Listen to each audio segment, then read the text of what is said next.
The former football coach who left Baylor University in a scandal starts a new job today. Art Briles, now the head coach at Mount Vernon High School. So our Mike Leslie has some ideas about what we may or may not hear from him in a press conference today.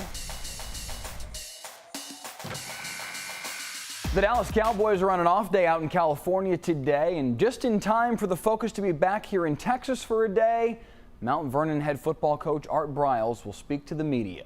We're told he will only take questions about football because, everyone's itching to know about the quarterback battle at Mount Vernon and who's going to win the job. And we're also told that he won't take any questions about his time at Baylor. But you can bet we'll try anyway. Briles has cited at various points a letter from Baylor. He says it exonerates him of any wrongdoing.